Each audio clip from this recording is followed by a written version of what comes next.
Hello friends, आज मैं आपको मनी हाइस्ट के टॉप 10 फैक्ट्स के बारे में बताऊंगा, तो वीडियो एंड तक ज़रूर देखना। सो बेसिकली मनी हाइस्ट एक स्पेनिश लैंग्वेज में बनी क्राइम ड्रामा टीवी सीरीज है जिसके 4 पार्ट्स रिलीज हो चुके हैं और 5वां पार्ट इसी साल रिलीज होने वाला है। इस सीरीज का असली नाम ला कासा दे पैपेल है। स्पेनिश में इसका मतलब होता है द हाउस ऑफ पेपर। हालांकि इससे पहले इसका नाम लॉस डेसाहुचियाडोस होने वाला था, जिसका इंग्लिश में मतलब होता है द एविक्टेड या आउटकास्ट, मतलब ऐसे लोग जिन्हें किसी ग्रुप से बाहर निकाल दिया जाता है। फिर जब इस सीरीज को नेटफ्लिक्स ने दिखाना शुरू किया तो इसका नाम चेंज करके मनी हाइस्ट कर दिया गया। साल 2017 में ये सीरीज स्पेन में एंटीना टीवी पर प्रसारित की जाती थी। शुरुआत में इसकी पॉपुलैरिटी काफ़ी अच्छी थी, जिसके चलते इसके मेकर्स ने पहले पार्ट के लिए 18 से 21 एपिसोड्स बनाने की प्लानिंग की थी, लेकिन धीरे धीरे सीरीज़ की पॉपुलैरिटी घटती चली गई और मेकर्स सिर्फ 15 एपिसोड्स ही बना पाए। जब इस शो का चौथा पार्ट आने वाला था तो स्पेन में ये शो फ्लॉप हो चुका था। तभी नेटफ्लिक्स ने इसके ग्लोबल स्ट्रीमिंग राइट्स खरीद लिए और सबसे पहले इसका नाम ला कासा दे पैपेल से मनी हाइस्ट किया और इसके एपिसोड्स की ड्यूरेशन भी कम कर दी। और नेटफ्लिक्स पर स्ट्रीमिंग होते इस सीरीज ने दुनिया भर में तहलका मचा दिया।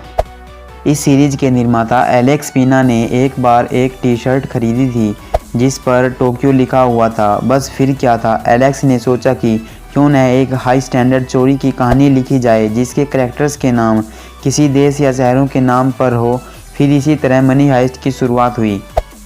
इस सीरीज के सभी एपिसोड्स की शूटिंग सीरियल वाइज हुई थी। सीरीज का सस्पेंस और आगे की स्टोरी लीक न हो, इसलिए मेकर्स ने पहले ही प्लानिंग की हुई थी। सीरीज में काम करने वाले एक्टर्स को कभी भी एडवांस में स्क्रिप्ट नहीं दी जाती थी ताकि आने वाले एपिसोड्स के लिए पूरी टीम भी एक्साइटेड रहे। और इस सीरीज की पूरी स्टोरी एक साथ नहीं लिखी गई थी, बल्कि मेकर्स का मानना था कि वो पब्लिक रिएक्शंस पर ही आगे की स्टोरी लिखा करेंगे ताकि उन्हें पब्लिक के इंटरेस्ट के बारे में पता चल सके।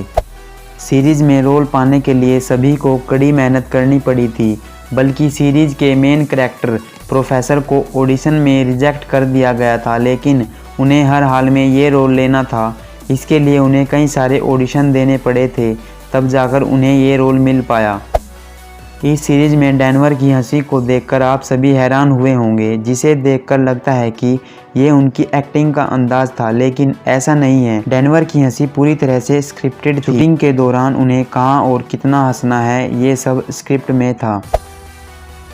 इस सीरीज में जो रॉयल मिंट ऑफ स्पेन दिखाया गया है वह असली नहीं है, बल्कि मेकर्स ने असली रॉयल मिंट ऑफ स्पेन में शूटिंग करने के लिए परमिशन मांगी थी, लेकिन उन्हें ये परमिशन नहीं मिल सकी, जिसके बाद मेकर्स को ठीक रॉयल मिंट ऑफ स्पेन जैसा सेट तैयार करना पड़ा और बैंक ऑफ स्पेन को भी इसी तरह तैयार किया गया था।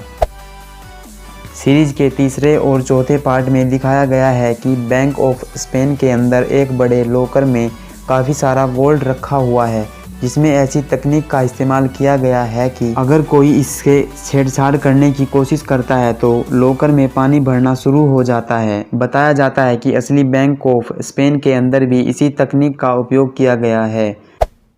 इस सीरीज में कई जगह बेला चाओ गाना सुनने को मिलता है, जिसके बारे में बताया जाता है कि ये गाना 19वीं शताब्दी के फेमस इटालियन फोक गाने से लिया गया था। बताया जाता है कि वर्ल्ड वॉर 2 के दौरान इस गाने को वहाँ के लोग बेनिटो मुसोलिनी के खिलाफ इस्तेमाल करते थे। इसके बाद ये गाना दुनिया भर में फेमस होने लगा और धीरे धीरे काफ़ी लोग अपने हार्ड टाइम में यही गाना गाते थे।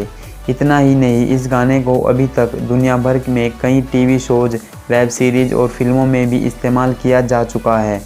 और मनी हाइस्ट सीरीज़ के रिलीज़ के बाद तो ये गाना पब्लिक का फेवरेट बन चुका है।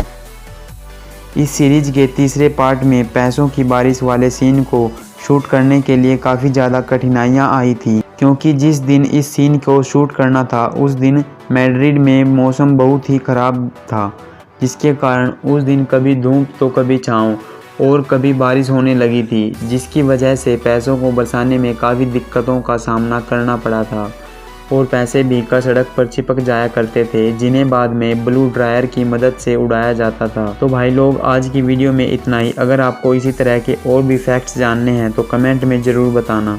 मेरे पास इसके बारे में और भी बहुत सारे फैक्ट हैं। तो अगर आपको वीडियो में कुछ भी अच्छा लगा हो तो एक लाइक ज़रूर करना। धन्यवाद।